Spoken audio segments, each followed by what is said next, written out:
Guys, istikhara is powerful. Not many people know what istikhara is, and it's actually very misinterpreted nowadays. Istikhara is very, very simple.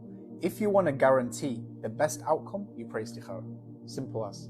People are like, oh, I prayed istikhara, I didn't see any dreams, I didn't see any signs. That's wrong. Whether you have a sign or not, the result of the istikhara is the result of the decision you take. So if you're trying to marry someone, you pray istikhara, it's not how many dreams you have, it's not how many signs you get, it's whether you end up marrying them or not. It's not about the signs, it's about the result. So if you want to guarantee you make the best decisions, pray istikhara before everything. Golden advice I'm giving you right here. It's a gift from Allah. I've got many stories. Do you want to hear a story? Basically, I finished uni one day, yeah? And I graduated, I got my master's degree and everything. I started applying for jobs. And I was applying to job after job after job. I think I applied to like 200 or something like that. Something crazy.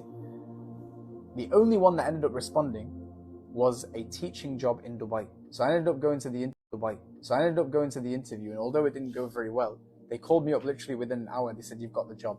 But listen, we need you to be in Dubai in 3 weeks, because it was like the start of a new term. So you need to be there as soon as possible. So I had a car, right? I've got this car that now it's like an asset that I need to get rid of before I go, because otherwise I'm not going to use it. So then I went to webuyanycar.com. You guys have heard of the service, and I valued it, and it was actually a very good price, very, very generous. And I took it there, and they even valued it higher than it was online as well. That's how good the valuation was. So I was like, I'm going to sell it. So I was like, okay, passes your keys, gave him the keys. Passes your ID, pass him the ID. Passes your passport, oh, it's at home. Okay? So I was like, okay, I need to go get the passport. So I was like, give me literally 15 minutes. I'll drive home with my dad, get the passport, come back. The car stayed there, the key stayed there, the ID stayed there, everything was there.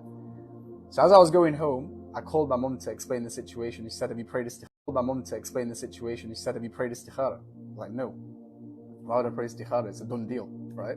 But anyway, long story short, Allah inspired me to pray istikhara. So I prayed istikhara, and literally within like 5 minutes of praying it, I thought, let me call these guys up, right? So I called them up, and I don't know why I did that, but I just called them up and I said, listen, have I definitely got the job? Am I definitely going to be in Dubai in 3 weeks? They said no. Hung up the phone, went back, took my car back and went home. 2 weeks later, I found out they were lying. And then another week after that, I got a job in London which pays really well. And I had to have the car in order to move there so that I can start my job.